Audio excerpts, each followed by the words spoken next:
एक सेठ से लक्ष्मी जी रूठ गई। जाते हुए बोली, मैं यहां से जा रही हूं, अब मेरी जगह नुकसान आएगा, तैयार रहना, और अगर तुम जाते जाते मुझसे कुछ मांगना चाहते हो तो बोलो। सेठ बहुत समझदार था, बड़ी विनम्रता से बोला, माता नुकसान आ रहा है तो आने दीजिए, बस मुझे आप एक वरदान दीजिए कि मेरे परिवार में हमेशा सुख शांति बनी रहे। लक्ष्मी जी मुस्कुराई, तथास्तु कहा और वहां से चली गई। अब उस सेठ की 4 बहुएं थी। कुछ दिनों बाद सबसे छोटी बहू खिचड़ी बना रही थी। उसने खिचड़ी में नमक डाला और अपने काम में व्यस्त हो गई।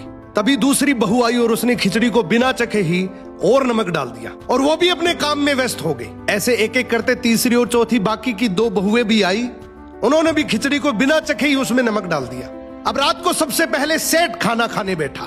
जैसे ही उसने खिचड़ी का एक चम्मच लिया, उसे महसूस हो गया कि इसमें बहुत ज्यादा नमक है, और सेठ जी तुरंत समझ गए कि नुकसान आ चुका है। किसी से कुछ नहीं कहा, चुपचाप खिचड़ी खाई और चला गया। अब सेठ के बाद खाना खाने की बारी आई सबसे बड़े बेटे की। बेटे ने खिचड़ी का एक निवाला लिया। उसने परिवार वालों से पूछा, पिताजी ने खाना खा लिया? उन्होंने कुछ कहा? तो बाकी सबने जवाब दिया, हाँ पिताजी ने तो खाना खा लिया, लेकिन किसी से कुछ नहीं कहा। तो बड़े बेटे ने भी चुपचाप खिचड़ी खाई और चला गया।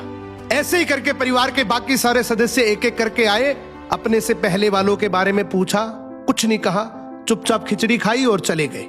अब रात को सेठ जी सो रहे थे, सपने में नुकसान आया और हाथ जोड़कर बोला, भाई मैं यहां से जा रहा हूं, मैं यहां नहीं रह सकता। तो सेठ जी ने पूछा, क्यों, क्या हो गया? नुकसान बोला, तुम सबने मिलकर 1 किलो नमक खा लिया, पर मजाल है कोई किसी पर नहीं चिल्लाया, किसी ने गुस्सा नहीं किया, सब शांत रहे।